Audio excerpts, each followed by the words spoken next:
Thank you for that wonderful introduction, and thank you for inviting me to come and speak here. Thank you all for coming along. It's nice to see you all.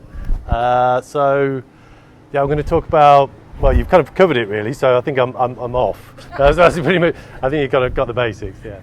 I'm going to be talking about, well, whether psychedelics need science and whether science needs psychedelics. So I am a scientist. I'm actually a psychologist for my sins. I wasn't always, like all good psychologists. I was a screwed up teenager and I wanted to know why, and so I went away and studied, and here I am decades later and I'm still screwed up, but at least I know why. So it's useful for something at least. That isn't entirely true actually. I kind of stole that line from a famous writer called Robert Anton Wilson. But I did very much get interested as a teenager in psychedelics and altered states, and specifically went away to university to study psychology to understand these experiences. So I've had a lifelong interest in the research of psychedelics and in psychology.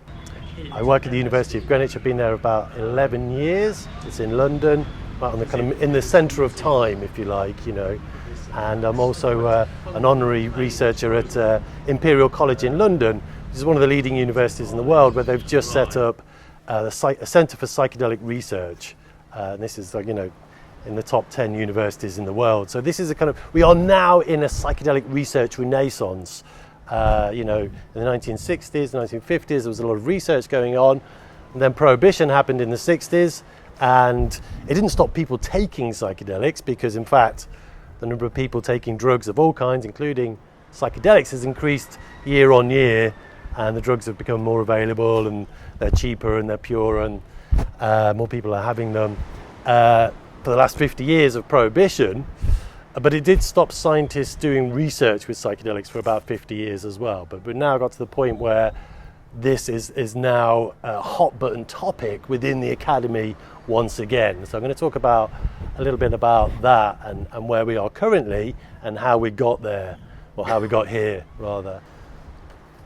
So, the main question is, do psychedelics need science? Well, psychedelics got along quite well by themselves before science intervened for a very long time. I mean, here, for instance, in this part of Mexico, within kind of Nayarit and Jalisco and Durango, Zacatecas, they've found archaeological remains of the ritual use of peyote cactus. If you know what peyote cactus is, contains mescaline, going back at least 5,500 years in this region. So, the indigenous traditional use of psychedelics, of peyote in particular, go back at least 5,500 years in this region. And of course, we're in the kind of the foothills here of the Sierra Huichol, where the Huicholis, also known as, they call themselves the Huirrárica, the Huira, have been using peyote, we believe, probably for as long as that. So they're probably one of the oldest psychedelic using tribes on the planet who have an unbroken tradition of use of these substances. That's kind of why I'm here as well, apart from the wonderful school and the great location and Chacmal and Amelia. So they've been used quite well by themselves before science came along, although you could consider shamanism and the use of these substances in a shamanic practice as a kind of science in and of itself. It's a kind of a science of the sacred, if you like, or a science of nature and spirit in a way, in that there's a scientific method to it. It's the empirical method of observation. You do something, you observe what happens. Shamanism is a kind of science of ecstasy, or of ancient techniques of spiritual practice. And it's a very ancient practice. We find shamans all over the world still to this day. It's considered to be the kind of foundations of religion.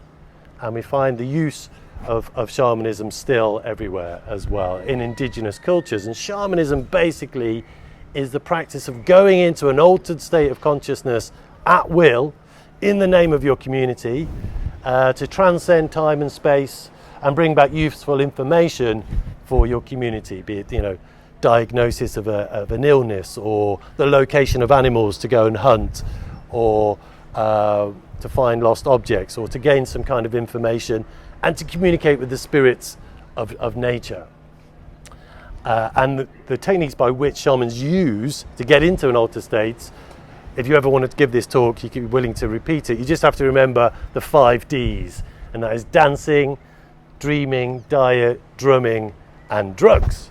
They don't necessarily use all of those. Everybody uses dreaming because we get it for free. Everybody has a facility to dream. But a few of those indigenous tribes make use of drugs, or they don't call them drugs. You know, they typically call them teachers or allies or medicines. Their concept of drugs is very different to ours, and they don't have the same legal restrictions either. So we have found these ancient practices, and particularly in Mexico, we find the use of a whole wealth of psychedelic plants that have been used ethnobotanically. They've been used by indigenous cultures for medicinal and magical spiritual practices. In fact, Mexico is probably the most ethnobotanically psychedelic place on the planet, if you didn't know that already. That was one of the reasons I first came to Mexico about 20 years ago. So there's something like 63 indigenous languages officially recognized in Mexico, and there's probably about as many genera or types of psychedelic plants, and in some cases animals, which are used by indigenous peoples for magical spiritual practices. Probably about half of the world's psychedelic plants are known of and used in Mexico. So this is the kind of psychedelic navel of the world, if you like. And here we are. Isn't it great? So these practices are ancient. They've been around a long time before modern science. And they've been used all over the world. They had different versions of it. They talk about in the Rig Veda, in India, this kind of nectar of immortality called soma. Nobody really knows the identity of what soma was, but it's thought to kind of give you all kinds of wonderful psychic powers, and it's thought to be a psychedelic plant. And even the origins of kind of Western philosophy and thinking and science go back to the ancient Greeks, who had a tradition, a mystery tradition called the rites of Eleusis, which lasted for about 2,000 years, in fact. And all of the greatest statespeople and philosophers of ancient Greek were initiated into the mystery rites of Eleusis. Nobody really knows what actually happened at Eleusis, because everyone was sworn to secrecy on pain of death. It's thought that maybe Socrates spilt the beans, and that's why he had to drink the hemlock. But so nobody really knows, but they know that they drank a potion, a beverage, and have a vision of something which gave them a belief in immortality. And that was called kaikion, and it's through kind of scholarly research, it's well supported and considered that was probably an ancient psychedelic beverage akin to LSD, because it was using this psychoactive fungal grain which grows on kind of like wheat and barley and rye, called ergot, which is where we get LSD from. So the use of these things have been going for thousands of years, quite probably even in what we call the New World of Eurasia, but especially here in the Americas. And it wasn't until the 1940s, in the last less than 100 years, that the Western science and academia has known about psychedelics, really. And that happened in 1943. There was 2 very important and profound discoveries in 1943, both of them involving mushrooms. One of them was Enrico Fermi's discovery of nuclear fission, which then gave rise to the nuclear bomb and the nuclear mushroom cloud that was seen over Hiroshima and Nagasaki, put an end to the war with Japan, Second World War, and the start of the nuclear age. But in the same year, nature produced another kind of mushroom that was ergot, which was transformed into LSD in the laboratories of Albert Hofmann in Switzerland. He'd created it in his laboratory, and he didn't think it would do anything in particular because they tested it on lab animals, rats, and they had no reaction. And then he accidentally went back to it years later under a kind of premonition. He had to go back and resynthesize this particular chemical, and he accidentally ingested some somehow, and then had the first ever LSD experience by accident. He then went back to the lab and he took what he thought was the smallest possible dose of anything that could ever be psychoactive.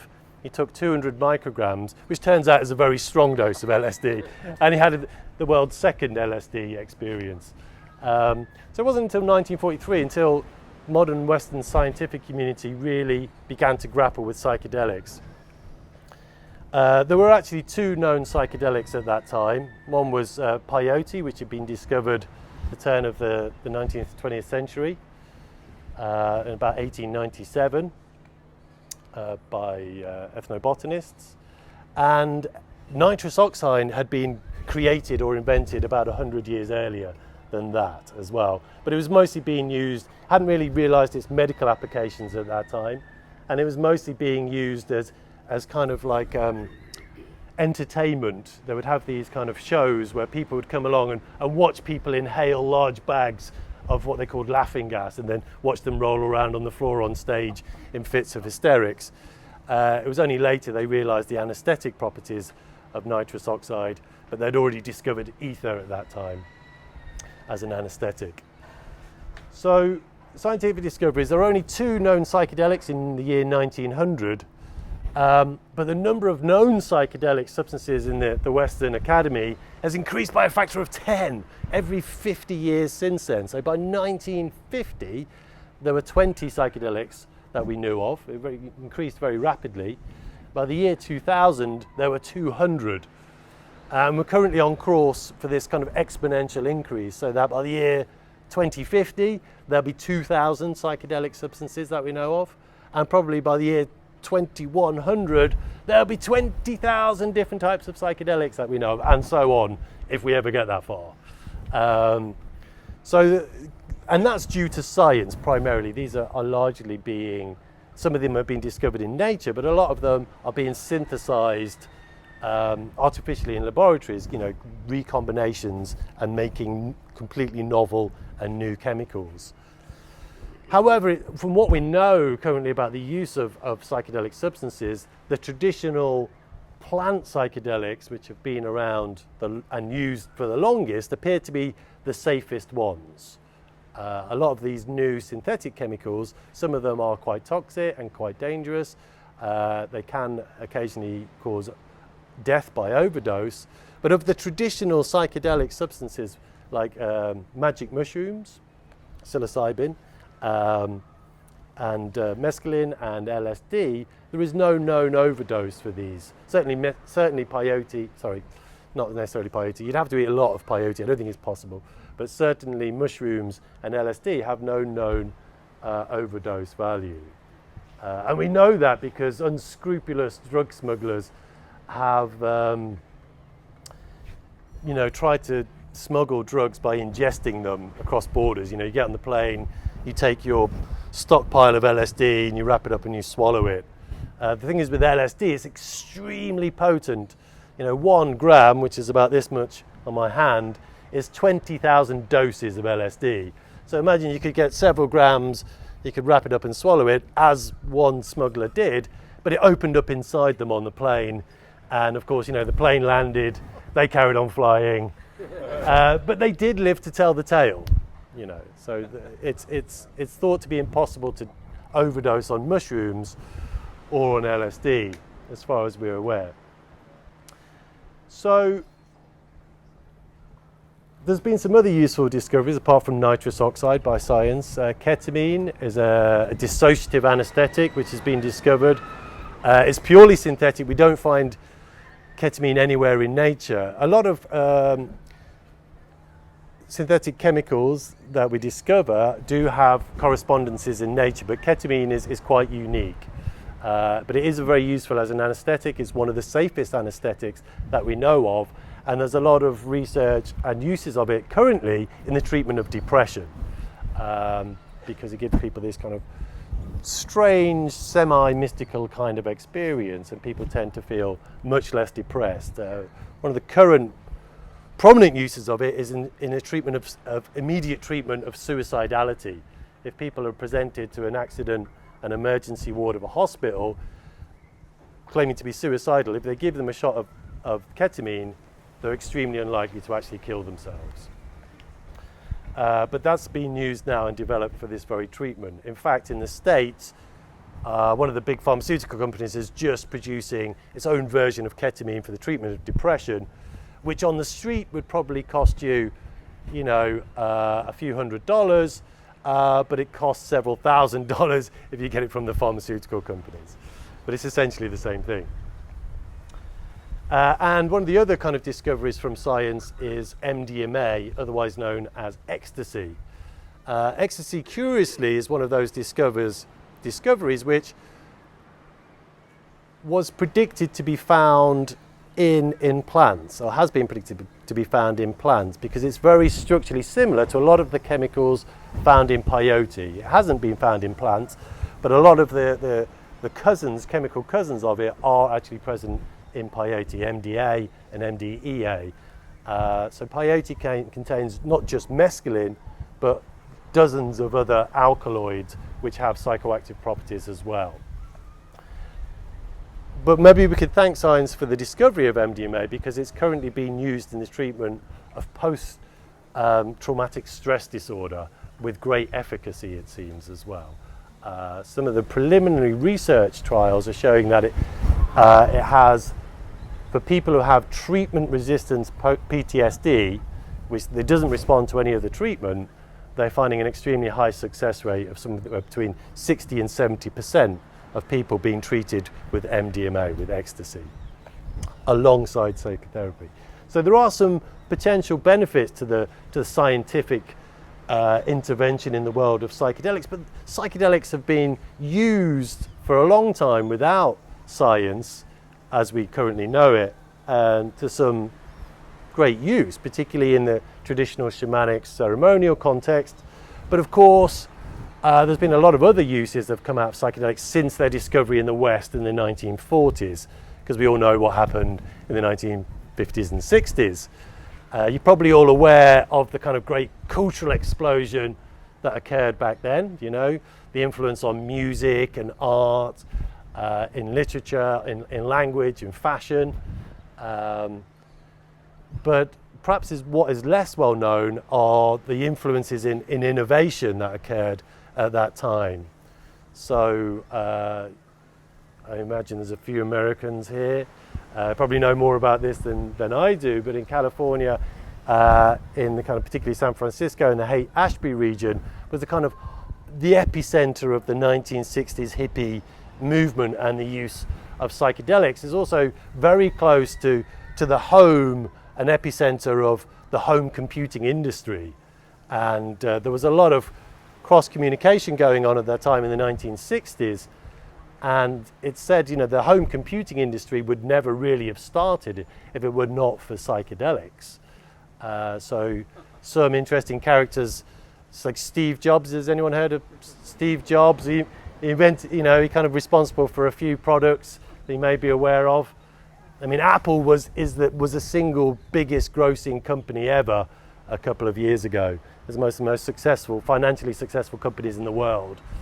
And Steve Jobs was known to have said that taking LSD was one of the 2 or 3 most important things he did in his life. The 2 or 3 most important. So presumably Apple was probably one of the most important things he did. And maybe his family, maybe he was a bit ambivalent about his family, but LSD was kind of up there as the important things he did. And it gave him some great inspiration. I'm trying to think of the other, what was his adversary? Not Steve Jobs. Who am I thinking of? Bill Gates, thank you. Bill Gates was also known to have taken LSD. However, Steve Jobs said he didn't take enough, because his products would be more interesting if he did. Certainly, we don't know how much inspiration Bill Gates got from his LSD use, but he certainly did take it. But there's a great book called What the Dormouse Said, talks about the history of psychedelics in the emergence of the home computing industry. And in fact, the man who invented the mouse, you know what, well, you don't see them much anymore, but the mouse was invented by somebody who was inspired by his use of psychedelics. He came up with the idea whilst actually tripping. So we do know home computing industry has a lot to thank psychedelics for. There are also innovations in the world of quantum physics, in fact, came from the use of psychedelics. A lot of physicists became suddenly out of work in the 1960s when the government stopped funding physics as a subject to the same proportion as they used to. And a lot of them turned to theoretical physics because you could do it on the back of an envelope. And they also started experimenting with psychedelics. And there was a group started in California called the Fundamental Physics Group, who experimented with psychedelics and Eastern mysticism. And long story short, they came up with quantum cryptography and by testing Bell's theorem, which is now a multi-billion-dollar industry in kind of cybersecurity and technology and quantum computing. That came out a bunch of out-of-work physicists experimenting with LSD. There's another great book on that. So there was a lot of innovations which came about.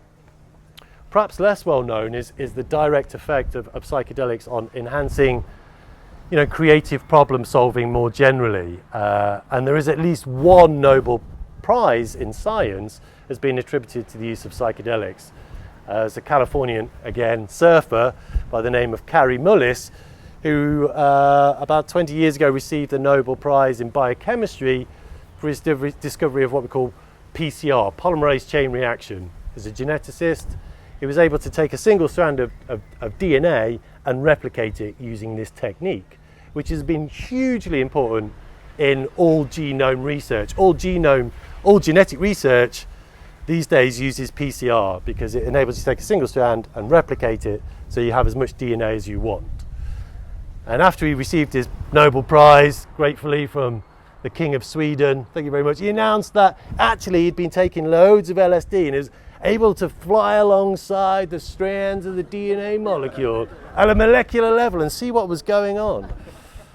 So we don't know how many other Nobel Prizes are due to psychedelics, but it's been said, a news article came out about Francis Crick, one of the co-discoverers of the DNA double helix structure after his death. However, he won the Nobel Prize for that. The credit should really go to Rosalind Franklin at University College London, who actually created the data that he made his discovery with, but they kind of stole her data and wrote her out of the story, and she wasn't really credited, unfortunately, as often happens in science.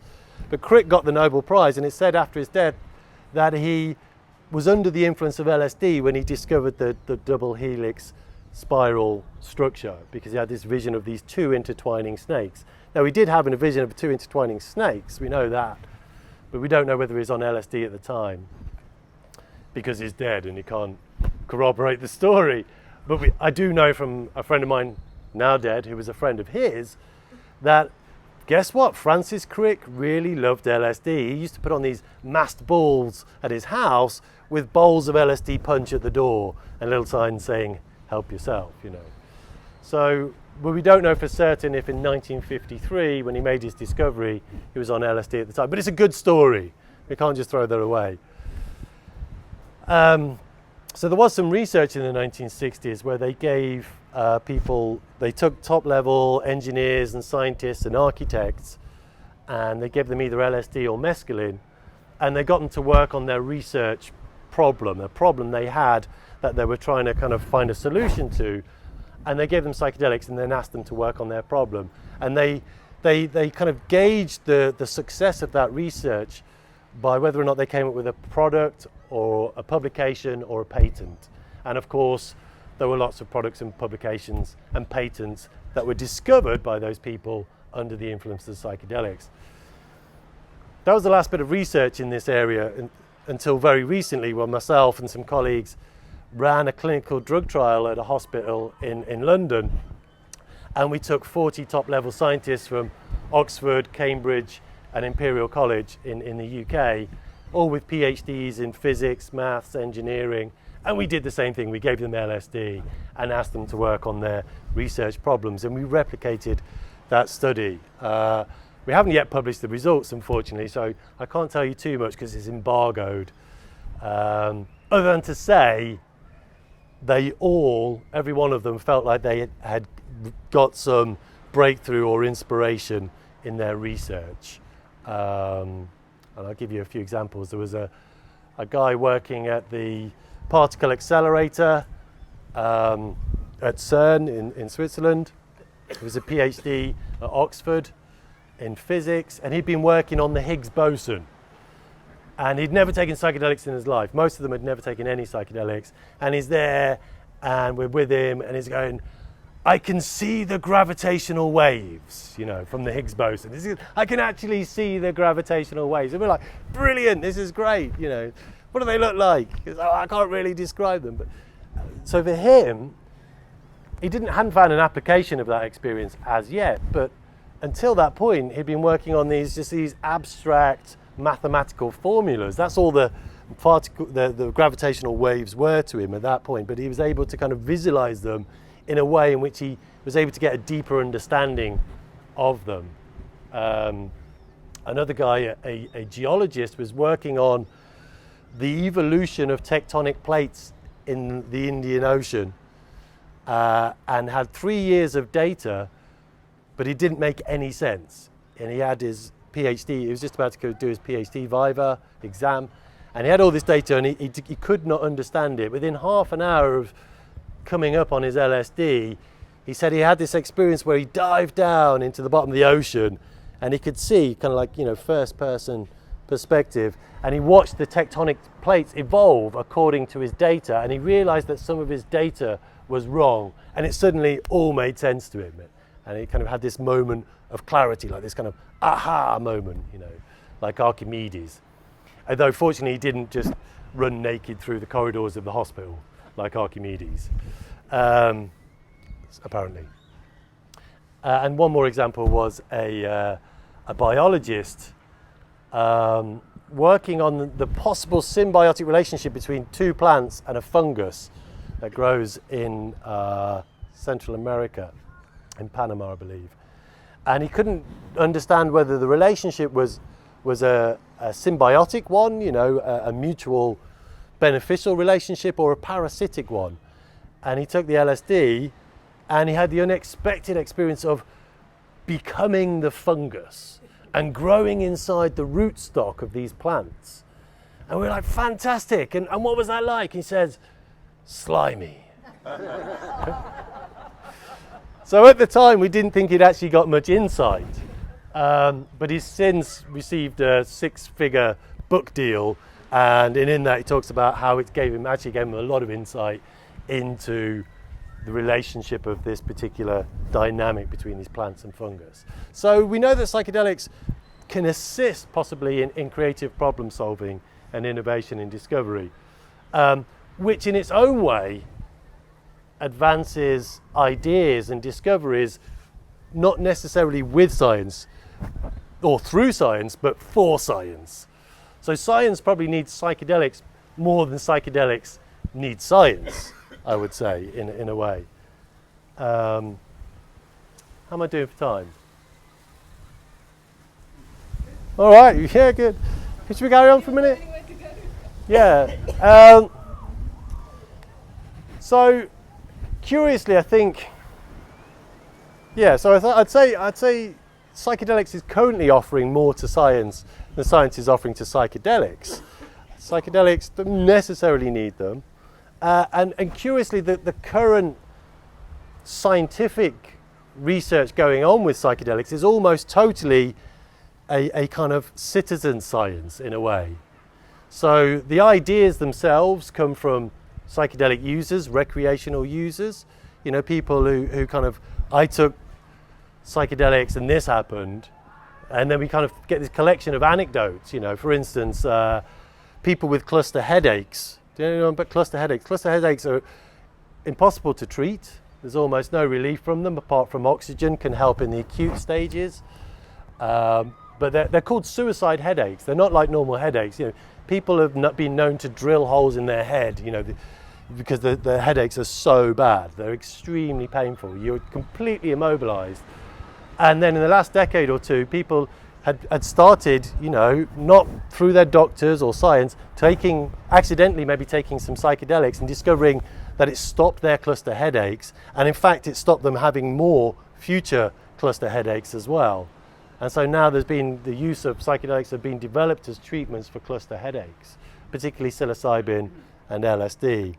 And there's a pharmaceutical company trying to develop a non-psychedelic version of LSD which can work on cluster headaches, which they haven't quite got to yet. So there are certain pharmacological medical interventions which come about through recreational users reporting what their experiences are.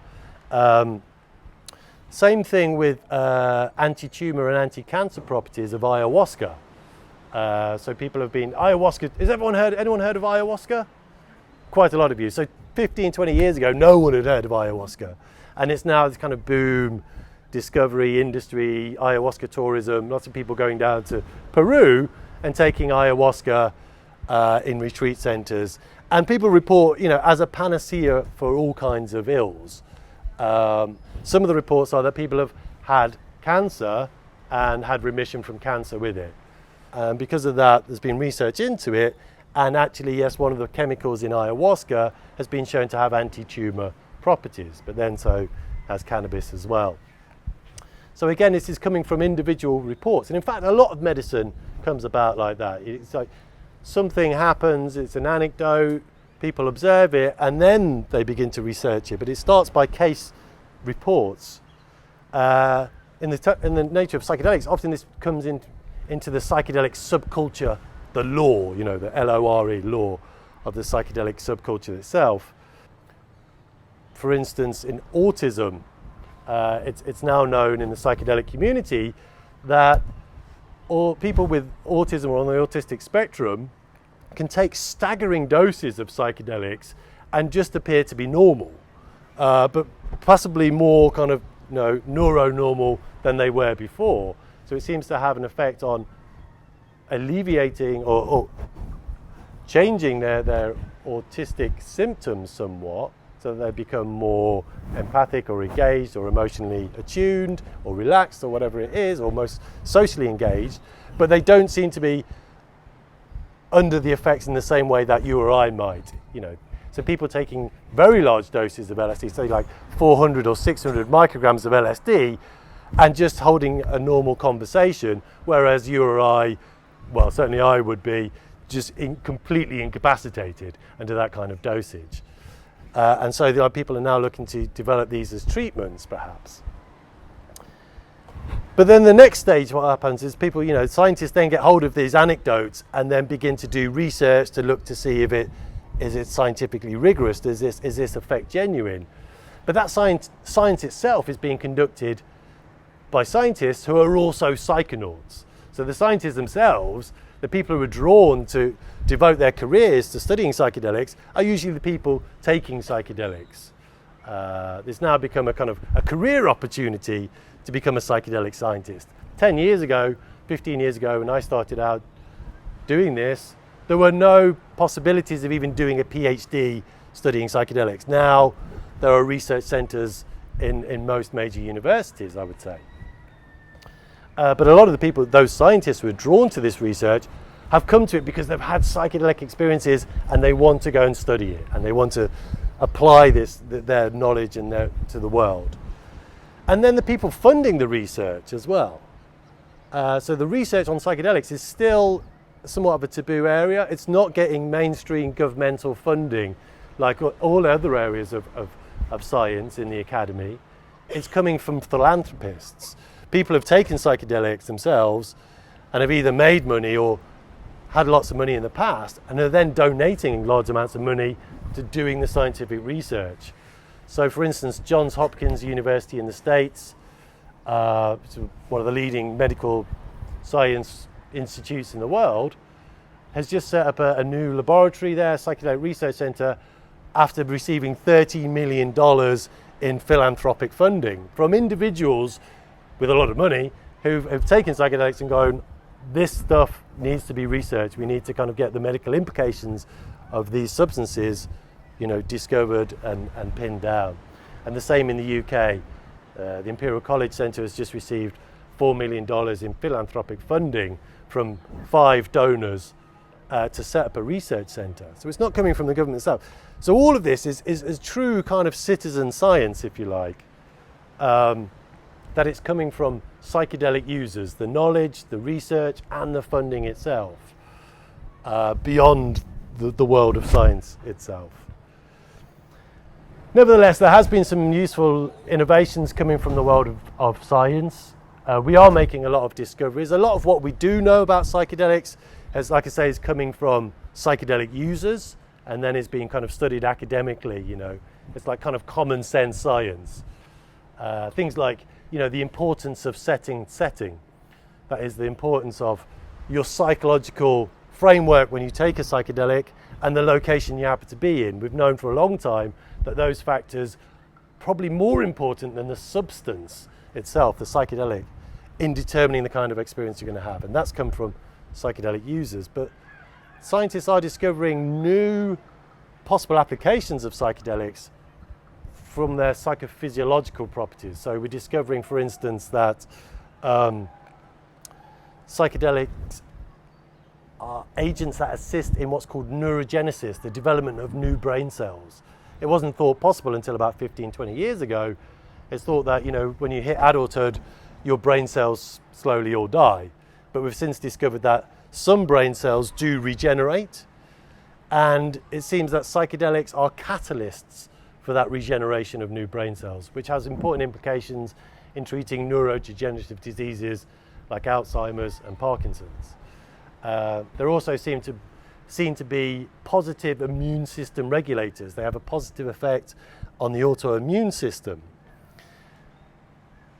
Importantly, one of the discoveries, which actually has been known about by traditional sources for a long time, is their anti-inflammatory properties as well. So if you know anything about current medicine, inflammation is like the new buzzword in medicine. You know, so many 21st century diseases have inflammation as you know, implicated as a cause. Everything from rheumatism to Alzheimer's to depression involves inflammation. And psychedelics, it turns out, have a massive anti-inflammatory capacity. So they're working as anti-inflammatory agents as well, which has implications for treating all kinds of different things. It turns out that the use of peyote in this part of the world was always used for the treatment of rheumatism. So it's not anything new to the traditional kind of keepers of this kind of medicinal wisdom, people like the Huicholes that live nearby here. Nevertheless, the current uses of psychedelics are being used to treat psychological conditions primarily. So depression, anxiety, addictions, post-traumatic stress disorder, obsessive compulsive disorder, with great success. So the current kind of pilot studies and first steps of clinical research are showing extraordinarily positive findings from the use of psychedelics in treating these psychological conditions, much better than current medicaments. So particularly with depression and anxiety, you know, psychiatry currently is in crisis. The field of psychiatry, unlike other areas of medicine, hasn't really advanced much in the last 100 years. My colleagues at the Institute of Psychiatry in London, probably the leading psychiatric institute in the world, still say that the best current treatment for depression is electroconvulsive therapy. You know, just applying huge voltages to the kind of human brain. It's been around for over 100 years. It's quite barbaric. It has a lot of side effects. We don't really know how it works, but it does work. You know, you give somebody a little jolt of that, and sure, they go away a bit happier. They may have a serious amnesia, you know, and other potential side effects. It can occasionally be fatal, but it does work. So psychiatry is in crisis. It hasn't really progressed. We have SSRIs, you know, selective serotonin reuptake inhibitors, classic antidepressants, but they're not particularly successful. They're marginally better than placebo. Most of the effect in the clinical trials is placebo when you look at the effects of antidepressants. There's a small effect of the drugs relative to a large placebo effect. So the drugs work slightly better than placebos. They don't necessarily work for everybody. They don't work straight away. They take a couple of weeks to start working, and they have their own side effects and are potentially addictive as well. Whereas what we're discovering with the use of something like psilocybin, which comes from magic mushrooms, it works immediately. It can have lasting effects after one high dose, up to 6 months or a year. It seems to be effective with about 2/3 of people coming for treatment, with lasting effects in about 10 to 20% of those people, i.e. complete remission from depression. They have very little side effects. They're not addictive, very physiologically safe. However, they're not currently licensed for use as medicaments. That is changing, however. In the States, the FDA has just ruled that psilocybin has been given fast-track licensing approval, so that it could be licensed as a treatment within the next 3 to 4 years instead of the usual 20 years that it might take. So in the next 5 years, we might see psilocybin available, i.e. magic mushrooms, on license as a treatment for depression, and then a whole raft of other things. So things are changing. But I would say again that psychedelics has more to offer science, i.e. in this case psychiatry. People have already been treating themselves and self-medicating and using these substances for a very long time before science kind of intervened. And I think psychiatry really does need psychedelics to advance. I'm not saying these are for everyone or for every situation, but I think they really can help a lot more people than are currently being helped by current medical treatments. There's lots we can talk about. I won't go on, but I would say, okay, so what about in the future? How can science help psychedelics, and do psychedelics need science? I think there's a lot still to be learned and gained, and a lot to be grateful for from the ancient and traditional use of psychedelic plants, like the people like the Radico, the Huicholis here in Mexico, about their use of psychedelic plants and how they integrate them within their community.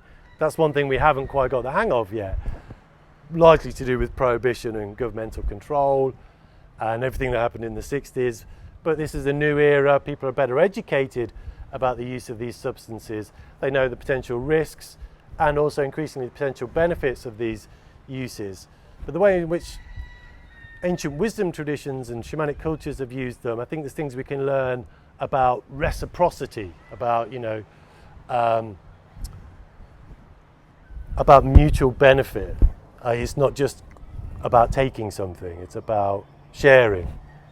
That's their approach to the use of these things. They treat them in a very sacred way. They don't have an extractivist mentality. They don't just take them from the land. They always give an offering and harvest them in a sustainable way. I think that's as vital and crucially important as we move forward, if we're ever going to survive as a species, that we learn that particular aspect. They're also in how they integrate them into their community, how they use them for the gain of harmony with their environment and with their community, and for inducing biophilia, for inducing a kind of love and engagement and connection with nature. So I've done some research which shown recently that 100% of people who have taken psychedelics said they felt more connected with nature after they're taking it. It changed people's attitudes towards nature and the environment. Not only that, but it also changes people's behaviors. So some headline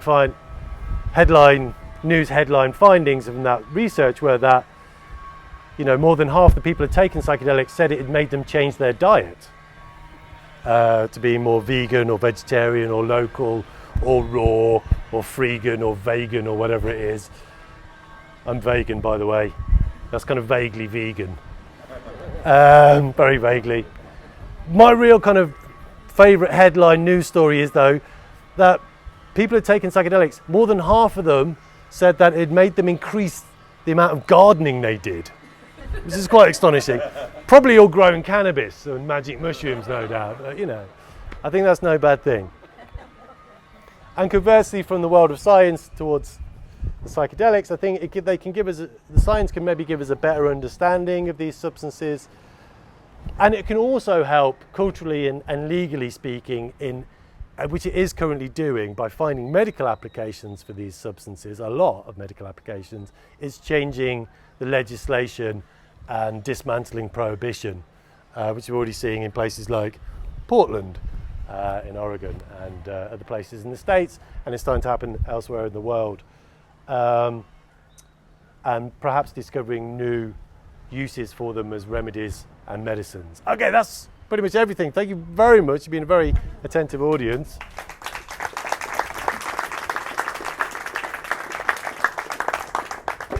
I'll happily take any questions.